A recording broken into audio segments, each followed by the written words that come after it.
ನಮ್ಮ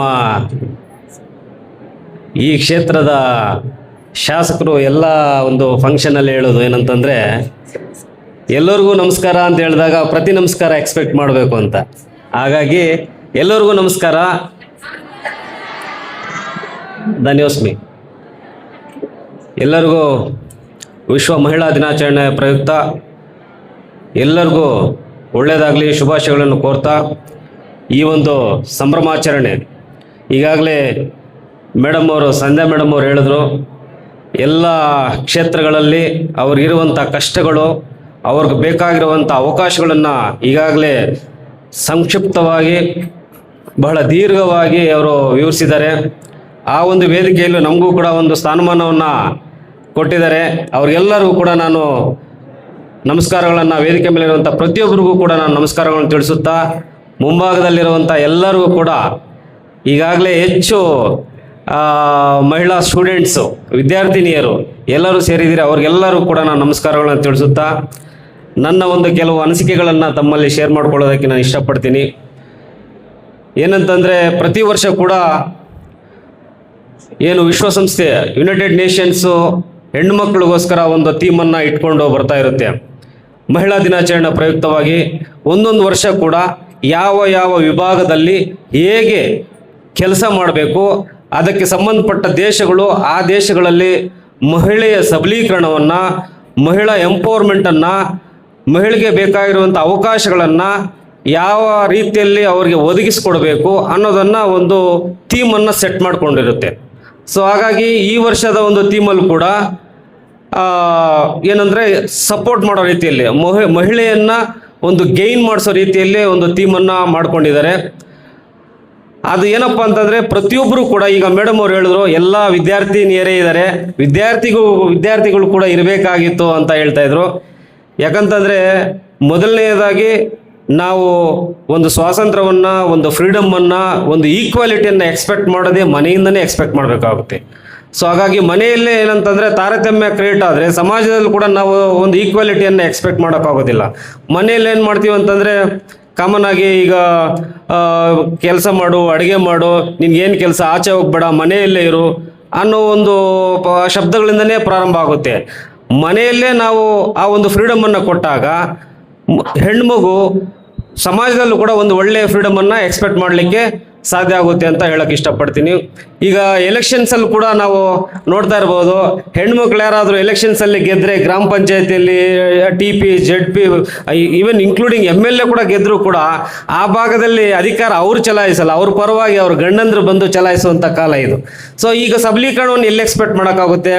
ಮಹಿಳೆಯನ್ನು ಪುಷ್ ಮಾಡಬೇಕು, ಸೋಷಿಯಲಲ್ಲಿ ಇನ್ಕ್ಲೂಷನ್ ಮಾಡಬೇಕು ಅಂತಂದರೆ ಈಗ ನಾವೇನು ಮಾಡ್ತಿದ್ವಿ, ಎಲ್ಲ ಬ್ಯಾಕಲ್ಲಿ ಅಲ್ಲೇ ನೀವಿರಿ, ಮಿಕ್ಕಿದ್ದೆಲ್ಲ ನಾವು ನೋಡ್ಕೊಳ್ತೀವಿ, ವ್ಯವಹಾರ ಎಲ್ಲ ನಾವು ನೋಡ್ಕೊತೀವಿ, ನಿಮ್ಗೇನೂ ಗೊತ್ತಿಲ್ಲ. ಸೊ ಹಾಗಾಗಿ ಈಗ ಮೇಡಮ್ ಅವ್ರು ಹೇಳಿದ್ರು, ನಾವೆಲ್ಲ ಕೂಡ ಏನು ಈ ಒಂದು ಎಂಪವರ್ಮೆಂಟನ್ನು ಎಲ್ಲಿ ಎಕ್ಸ್ಪೆಕ್ಟ್ ಮಾಡ್ಬೇಕಂತಂದರೆ, ಈಗ ನಮ್ಗೆ ಆಪೋಸಿಟ್ ಜೆಂಡರಲ್ಲೇ ನಾವು ಎಕ್ಸ್ಪೆಕ್ಟ್ ಮಾಡಬೇಕಾಗುತ್ತೆ. ಈಗ ಆಪೋಸಿಟ್ ಜೆಂಡರಲ್ಲಿ ಎಕ್ಸ್ಪೆಕ್ಟ್ ಮಾಡಬೇಕಾದ್ರೆ ಆಪೋಸಿಟ್ ಜೆಂಡರ್ ಇಲ್ಲಿ ಇರಬೇಕಾಗಿತ್ತು, ಮೇಡಮ್ ಅವ್ರು ಹೇಳ್ದಂಗೆ. ಸೊ ಹಾಗಾಗಿ ನಾವೆಲ್ಲೇ ಸಮಾಜದಲ್ಲೇ ನಾವು ಏನೇ ಎಕ್ಸ್ಪೆಕ್ಟ್ ಮಾಡಬೇಕು, ಹೆಣ್ಮಕ್ಳು ಏನೇ ಎಕ್ಸ್ಪೆಕ್ಟ್ ಮಾಡಬೇಕಾದ್ರೂ ಕೂಡ ಅವರ ಒಂದು ಆಪೋಸಿಟ್ ಜೆಂಡರಲ್ಲೇ ಎಲ್ಲ ಇಲಾಖೆಗಳಲ್ಲೂ, ಎಲ್ಲ ಒಂದು ಕ್ಷೇತ್ರದಲ್ಲೂ ಕೂಡ ಹೆಚ್ಚಾಗಿ ಗಂಡು ಮಕ್ಕಳೇ ಅಥವಾ ಪುರುಷರೇ ಇರೋದ್ರಿಂದ ಹೆಣ್ಮಕ್ಳು ಅಲ್ಲಿ ರೀಚ್ ಆಗಿ ಹಕ್ಕುಗಳನ್ನು ಪಡ್ಕೊಳ್ಳೋದ್ರಲ್ಲಿ ಅವರು ತುಂಬ ಇನ್ನೂ ಸರ್ಕಾರದ ಕಡೆಯಿಂದ ಅಥವಾ ಸೊಸೈಟಿ ಕಡೆಯಿಂದ ಅವ್ರಿಗೆ ಇನ್ನೂ ಸಪೋರ್ಟ್ ಸಿಗಬೇಕಾಗುತ್ತೆ. ಅವರಿಗೆ ಮೆಂಟರಿಂಗ್ ಮಾಡಬೇಕಾಗುತ್ತೆ, ಸಪೋರ್ಟ್ ಪುಷ್ ಮಾಡಬೇಕಾಗುತ್ತೆ, ಮತ್ತು ಒಂದು ಟ್ರೈನಿಂಗ್ ಕೂಡ ನಾವು ಕೊಡಬೇಕಾಗುತ್ತೆ, ಯಾವ ರೀತಿ ನೀವು ಫೇಸ್ ಮಾಡಬೇಕು ಚಾಲೆಂಜಸ್ ಅಂತ. ಈಗಾಗಲೇ ಮೇಡಮ್ ಅವ್ರು ಹೇಳ್ತಾ ಇದ್ರು, ಕೋಲಾರ ಜಿಲ್ಲೆಯಲ್ಲಿ ಸುಮಾರು ಹೆಣ್ಮಕ್ಳು KS ಆಗಿರ್ಬೋದು, IAS ಆಗಿರ್ಬೋದು ಆ ಥರ ಅಚೀವ್ ಮಾಡಿದ್ದಾರೆ ಅಂತ.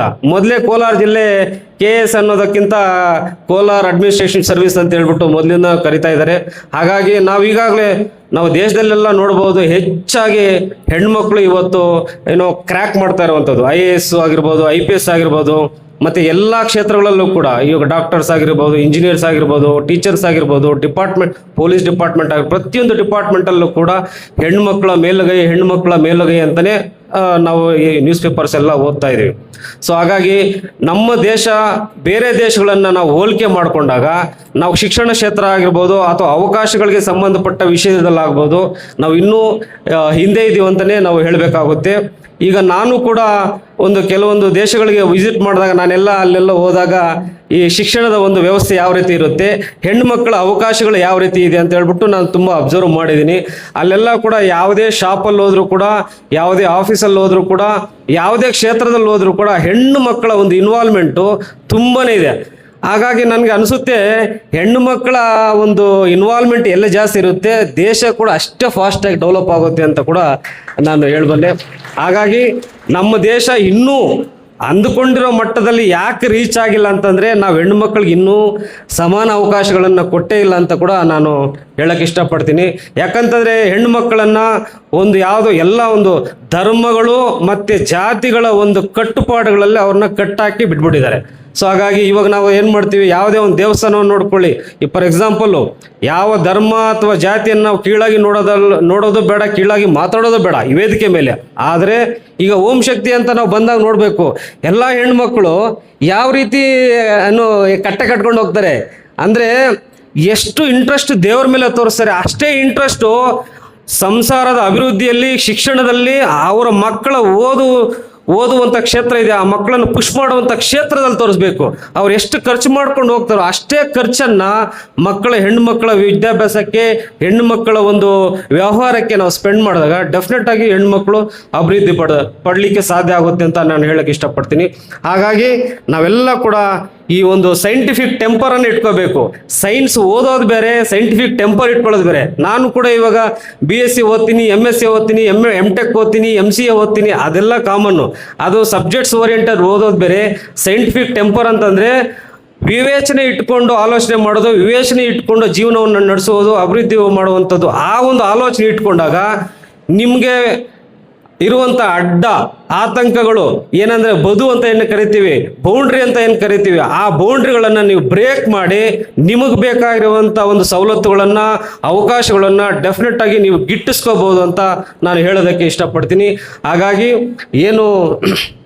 ಈಗ ಎಲ್ಲ ಮಹನೀಯರು, ಈಗ ಸಾವಿತ್ರಿಬಾಯಿ ಫುಲೆ ಅವರ ನಾವು ಮಾತು ತಿಳ್ಕೊಂಡ್ವಿ, ಮಹಿಳೆಗೆ ಶಿಕ್ಷಣ ಕೊಡಬೇಕು ಅಂತ ಎಷ್ಟು ಕಷ್ಟಪಟ್ಟಿದ್ದಾರೆ ಅಂತಂದರೆ ಅವರು ಹಾಕಿರುವಂಥ ಒಂದು ಬುನಾದಿಯಿಂದ ದೇಶದಲ್ಲಿ ಇವತ್ತು ಸಮೃದ್ಧವಾಗಿ ಎಲ್ಲ ಹೆಣ್ಣು ಮಕ್ಕಳಿಗೂ ಶಿಕ್ಷಣ ದೊರಕ್ತಾ ಇದೆ ಅಂತ ಎಲ್ಲ ಒಂದು ಪಾಠಗಳಲ್ಲಿ, ಪುಸ್ತಕಗಳಲ್ಲಿ ಕೂಡ ನಾವು ಓದಿದ್ದೀವಿ.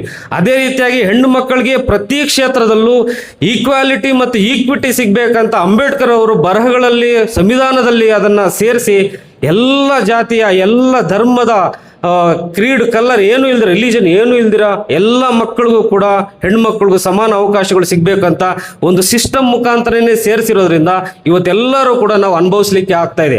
ಅದು ಸಿಸ್ಟಮ್ ಮುಖಾಂತರ ಇಲ್ಲದೇ ಇದ್ದಿದ್ರೆ ಇವತ್ತು ಯಾವುದೇ ಹೆಣ್ಮಗು ಕೂಡ ಸ್ವಾತಂತ್ರ್ಯವನ್ನು ಅನುಭವಿಸ್ಲಿಕ್ಕೆ ತುಂಬ ಕಷ್ಟ ಆಗ್ತಾ ಇತ್ತು. ಮತ್ತೆ ನಾವು ಆಪೋಸಿಟ್ ಜೆಂಡರ್ ಅಂತ ಏನು ಕರಿತೀವಿ, ಆಪೋಸಿಟ್ ಜೆಂಡರ್ ಹತ್ರ ನಾವು ನಿಜವಾಗ್ಲೂ ಸ್ಲೇವರಿ ಮನೋಭಾವ, ಸ್ಲೇವರಿ ಸಿಸ್ಟಮ್ ಅಲ್ಲಿ ನಾವು ಬದುಕಬೇಕಾಗಿರುವಂಥ ಪರಿಸ್ಥಿತಿ ಹೆಣ್ಮಕ್ಳಿಗೆ ಇರ್ತಾ ಇತ್ತು ಅಂತ ನಾನು ಹೇಳಕ್ಕೆ ಇಷ್ಟಪಡ್ತೀನಿ. ಹಾಗಾಗಿ ತಾವರೆಲ್ಲ ಕೂಡ ನಿಮ್ಮ ಏನು ಬೌಂಡ್ರೀಸ್ ಇದೆ, ಈಗ ಕಾಲೇಜಲ್ಲಿ ಕೂಡ ಅಷ್ಟೇ, ನೀವೇನೋ ಒಂದು ಓದಲಿಕ್ಕೆ, ನೀವು ನಿಜವಾಗ್ಲೂ ಅದನ್ನು ಅಚೀವ್ ಮಾಡಲಿಕ್ಕೆ ಏನಾದರೂ ನಿಮಗೆ ಸಾಲದೇ ಇರುವಂಥ ಪಕ್ಷದಲ್ಲಿ ಅಲ್ಲೇ ನೀವು ಧ್ವನಿಯನ್ನು ಎತ್ತಬೇಕು. ಸಂಬಂಧಪಟ್ಟ ಬೋಧಕರನ್ನ ನೀವು ಪ್ರಾಂಶುಪಾಲನ ರೀಚ್ ಆಗಬೇಕು. ಅವಕಾಶಗಳಿಗೋಸ್ಕರ ನೀವು ಅಹವಾಲನ್ನು ಸಲ್ಲಿಸಬೇಕಾಗುತ್ತೆ. ಆವಾಗ ನಿಮ್ಮಲ್ಲಿರೋ ಇಂಟ್ರೆಸ್ಟು ಅದೊಂದು ಫೈರು. ಅಬ್ದುಲ್ ಕಲಾಂ ಅವರು ಒಂದು ಬುಕ್ಕನ್ನು ಬರೆದಿದ್ದಾರೆ, ಇಗ್ನೈಟೆಡ್ ಮೈಂಡ್ಸ್ ಅಂತ ಹೇಳ್ಬಿಟ್ಟು. ದಯವಿಟ್ಟು ಅದನ್ನೆಲ್ಲ ನೀವು ಓದಬೇಕು. ಓದಿದಾಗ ಅವಕಾಶಗಳ ಬಗ್ಗೆ, ನಿಮ್ಮಲ್ಲಿರುವಂಥ ಒಂದು ಫೈರ್ ಬಗ್ಗೆ ಅದು ನಿಮಗೆ ಸಪೋರ್ಟ್ ಮಾಡುತ್ತೆ, ಮೋಟಿವೇಟ್ ಮಾಡುತ್ತೆ ಅಂತ ಹೇಳೋದಕ್ಕೆ ಇಷ್ಟಪಡ್ತೀನಿ. ಅದೇ ರೀತಿಯಾಗಿ ನಾವೇನು ಪ್ರತಿ ವರ್ಷ ಕೂಡ ಲಾಸ್ಟ್ ಟೈಮ್ ಕೂಡ ನಮ್ಮ ಸಾರ್ ಅವ್ರ ಜೊತೆ ನಾವು ಹಲವಾರು ಕಾರ್ಯಕ್ರಮಗಳಲ್ಲಿ ಕಾಲೇಜಲ್ಲಿ ಪಾಲ್ಗೊಂಡಿದ್ವಿ. ಈ ವರ್ಷ ಕೂಡ ಈ ಒಂದು ಮಹಿಳಾ ದಿನಾಚರಣೆ ಒಂದು ಕಾರ್ಯಕ್ರಮಕ್ಕೆ ನಮ್ಮನ್ನು ಕರೆದಿರೋದಕ್ಕೆ ತುಂಬ ಖುಷಿ ಆಯಿತು. ಹೆಣ್ಮಕ್ಳಲ್ಲಿ ನಾನು ವಿನಂತಿ ಮಾಡ್ಕೊಳ್ಳೋದು ಇಷ್ಟೇ, ಪ್ರತಿಯೊಬ್ಬರು ಕೂಡ ಮೇಡಮ್ ಅವ್ರು ಈಗಾಗಲೇ ಬಹಳ ಸುದೀರ್ಘವಾಗಿ ಹೇಳಿದ್ದಾರೆ, ನ್ಯೂಸ್ ಪೇಪರ್ಸನ್ನು ಓದಬೇಕು ಅಂತ ಹೇಳ್ಬಿಟ್ಟು. ಇವಾಗ ದೇಶದಲ್ಲಿ ಎಲ್ಲಿ ನೋಡಿದ್ರು ಅಲ್ಲಿ ಅತ್ಯಾಚಾರಗಳು ನಡೆಯುತ್ತಾ ಇರ್ತದೆ, ಅದನ್ನೆಲ್ಲ ರಿಪೋರ್ಟ್ ಮಾಡ್ತಾರೆ. ನ್ಯೂಸ್ ಪೇಪರ್ ಅವರು ರಿಪೋರ್ಟ್ ಮಾಡ್ತಾರೆ, ಯಾವ ಕಾರಣಕ್ಕೆ ಅದು ಜರುಗ್ತಾ ಇದೆ ಅಂತ ಹೇಳ್ಬಿಟ್ಟು ಅದನ್ನು ಬರೆದಿರ್ತಾರೆ. ನಾವು ಓದಿದಾಗ ಯಾವ ಕಾರಣಗಳು ಮಹಿಳೆಯರ ಮೇಲೆ ಪ್ರಭಾವಿತವಾಗ್ತಿದ್ದಾವೆ, ಯಾರು ಪ್ರತಿಧ್ವನಿ ಎತ್ತಿದಾಗ ಅದನ್ನು ಹುದುಗಿಟ್ಕೊಳ್ಳೋಕ್ಕೆ, ಅದನ್ನು ಏನಂತಾರೆ ಕಟ್ ಮಾಡಲಿಕ್ಕೆ ಆ ವಾಯ್ಸನ್ನು ಕಟ್ ಮಾಡಲಿಕ್ಕೆ ಏನೋ ಮೂಲಭೂತವಾದಿಗಳು ಅಥವಾ ಏನೋ ಒಂದು ಮೇಲ್ ಆಟಿಟ್ಯೂಡ್ ಅಂತ ಏನೋ ಕರೀತಾರೆ, ಅಥವಾ ಒಂದು ಶ್ರೇಷ್ಠತೆ ಮನೋಭಾವ ಇರುವಂಥ ಅಪೋಸಿಟ್ ಜೆಂಡರ್ಸು, ನಾನೇ ಶ್ರೇಷ್ಠ ನೀನಿಷ್ಟಕ್ಕೆ ಸೀಮಿತ ಅಂತ ಒಂದು ಶ್ರೇಷ್ಠತೆ ಅಂತ ಇರುವಂಥ ಒಂದು ಮನೋಭಾವ, ಅದೆಲ್ಲ ಕೂಡ ನೀವು ಪೇಪರ್ಗಳಲ್ಲಿ ಓದಿದಾಗ ನಿಜವಾಗ್ಲೂ ಅರ್ಥ ಆಗುತ್ತೆ. ಈಗ IAS, IPS, KAS ಈ ಥರ ಎಲ್ಲ ಎಕ್ಸಾಮ್ಸನ್ನು ನೀವು ತಗೊಳ್ಳೋಕೆ ಹೋದಾಗ ಅದೆಲ್ಲ ಕೂಡ ನೀವು ಬಹಳ ಕೂಲಂಕುಷವಾಗಿ ಬರೀಲಿಕ್ಕೆ ಅನುಕೂಲ ಆಗ್ತದೆ ಅಂತ ಹೇಳ್ತಾ, ತಾವೆಲ್ಲ ಕೂಡ ಪುಸ್ತಕವನ್ನು ಓದಬೇಕು, ಪೇಪರ್ಗಳನ್ನು ಓದಬೇಕು. ಬರೀ ಇನ್ಸ್ಟಾಗ್ರಾಮು, ಫೇಸ್ಬುಕ್ಕು ಫ್ರೆಂಡ್ಶಿಪ್ ಮಾಡ್ಕೊಳ್ಳೋದಲ್ಲ. ಫೇಸ್ಬುಕ್ಕಲ್ಲಿರೋ ಫ್ರೆಂಡ್ಸು ಯಾರು ನಿಜವಾದ ಫ್ರೆಂಡ್ಸ್ ಅಲ್ಲ.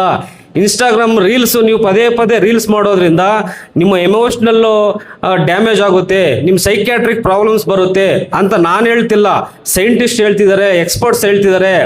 ಸೊ ಹಾಗಾಗಿ ದಯವಿಟ್ಟು ಸೋಷಿಯಲ್ ಮೀಡಿಯಾಗಳನ್ನು ಕಡಿಮೆ ಮಾಡ್ಕೊಂಡಿರುವವರು ಅವರು ಸೈಕಾಲಜಿಕಲ್ಲಾಗಿ ಸ್ಟ್ರಾಂಗ್ ಆಗಿರ್ತಾರೆ, ಸಬ್ಜೆಕ್ಟ್ ಮೇಲೆ ಬಹಳ ಗಾಢವಾದಂಥ ಒಂದು ಇಂಟ್ರೆಸ್ಟ್ ಇಟ್ಕೊಂಡಿರ್ತಾರೆ.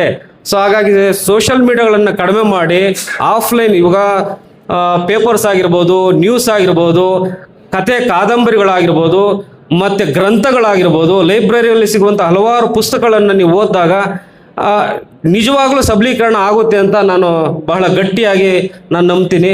ಹಾಗಾಗಿ ಪ್ರತಿಯೊಬ್ಬರಿಗೂ ವಿಶ್ವ ಮಹಿಳಾ ದಿನಾಚರಣೆ ಪ್ರಯುಕ್ತ ಎಲ್ಲರಿಗೂ ಶುಭಾಶಯಗಳನ್ನು ಕೋರ್ತಾ, ನಿಮ್ಮ ಜೀವನ ಸುಖಕರವಾಗಿರಲಿ, ಎಲ್ಲ ಒಂದು ವಿವೇಚನೆಯ ಅಂತ ಒಂದು ಮನೋಭಾವ ಇಟ್ಕೊಳ್ಳಿ, ಸೈಂಟಿಫಿಕ್ ಟೆಂಪರ್ ಇಟ್ಕೊಳ್ಳಿ ಅಂತ ಹೇಳ್ತಾ, ಪ್ರತಿಯೊಬ್ಬರು ಕೂಡ ನಮ್ಮ ಜಿಲ್ಲೆಯಲ್ಲಿ ಹೆಣ್ಮಕ್ಳು ಯಾರಿಗೂ ಕಡಿಮೆ ಇಲ್ಲ, ಎಲ್ಲ ಕ್ಷೇತ್ರದಲ್ಲೂ ನುಗ್ತೀವಿ, ನಮ್ಗೆ ಯಾವುದೂ ಅಡ್ಡ ಬರಲ್ಲ, ಧರ್ಮನೂ ಅಡ್ಡ ಬರಲ್ಲ, ಕ್ಯಾಸ್ಟು ಬರಲ್ಲ, ಯಾವ ಆಪೋಸಿಟ್ ಜೆಂಡರು ಅಡ್ಡ ಬರಲ್ಲ. ನಾವು ಅದನ್ನು ರೀಚ್ ಮಾಡ್ತೀವಿ. ರೀಚ್ ಮಾಡೋದಕ್ಕೆ ಎಲ್ಲ ಸಪೋರ್ಟಿವ್ ಸಿಸ್ಟಮನ್ನು ನಾವು ಪಡ್ಕೊಳ್ತೀವಿ. ಸಪೋರ್ಟಿವ್ ಸಿಸ್ಟಮ್ ಪಡ್ಕೊಳ್ಳೋದಕ್ಕೆ ಅದಕ್ಕೆ ಬೇಕಾಗಿರುವಂಥ ಒಂದು ರೂಲ್ಸು ಮತ್ತು ಲಾ ಏನಿದೆ ಅದ್ರ ಮುಖಾಂತರ ನೀವು ಹೋಗಿ ಪಡ್ಕೊಳ್ತೀವಿ ಅಂತ ಹೇಳ್ತಾ, ಆ ಒಂದು ಧೈರ್ಯ ನಿಮ್ಮಲ್ಲಿ ಬರಲಿ ಅಂತ ಹೇಳ್ತಾ, ಈ ಒಂದು 2 ಮಾತನ್ನು ಮಾತಾಡಲು ಅವಕಾಶ ಕೊಟ್ಟಂತೆ ಎಲ್ಲ ನಮ್ಮ ಬಹುಮುಖ್ಯವಾಗಿ ಪ್ರಾಂಶುಪಾಲರು ಮುನೇಂಟಪ್ಪ ಸರ್ ಅವರಿಗೆ ನಮಸ್ಕಾರಗಳನ್ನು ತಿಳಿಸುತ್ತಾ, ಮತ್ತು ವೇದಿಕೆ ಮೇಲಿರುವಂಥ ಎಲ್ಲ ಬೋಧಕೇತರ ವೃಂದದವ್ರಿಗೂ, ಮೀಡಿಯಾ ಮಿತ್ರರಿಗೂ, ಮತ್ತು ಎಲ್ಲ ಈ ದೇಶದ ಫ್ಯೂಚರ್ ಹೆಣ್ಮಕ್ಳು ಅವ್ರಿಗೂ ಕೂಡ ನಮಸ್ಕಾರಗಳನ್ನು ತಿಳಿಸುತ್ತಾ, ಆಮೇಲೆ ಸಂಧ್ಯಾ ಮೇಡಮ್ ಅವ್ರಿಗೂ ನಮಸ್ಕಾರಗಳನ್ನು ತಿಳಿಸುತ್ತಾ ನಾನು ಮಾತನ್ನು ಮುಗಿಸ್ತಾ ಇದ್ದೀನಿ. ಜೈ ಹಿಂದ್, ಜೈ ಕರ್ನಾಟಕದ, ಜೈ ಮಹಿಳಾ ಸಬಲೀಕರಣ. ಥ್ಯಾಂಕ್ ಯು. ಹೆಚ್ಚಿನ ಸುದ್ದಿಗಳಿಗಾಗಿ ಮುಳುಬಾಗಿಲು ಟೈಮ್ಸ್ ಯೂಟ್ಯೂಬ್ ಚಾನೆಲ್ ಅನ್ನು ಸಬ್ಸ್ಕ್ರೈಬ್ ಮಾಡಿ, ಶೇರ್ ಮಾಡಿ, ಬೆಲ್ ಐಕಾನ್ ಒತ್ತಿ.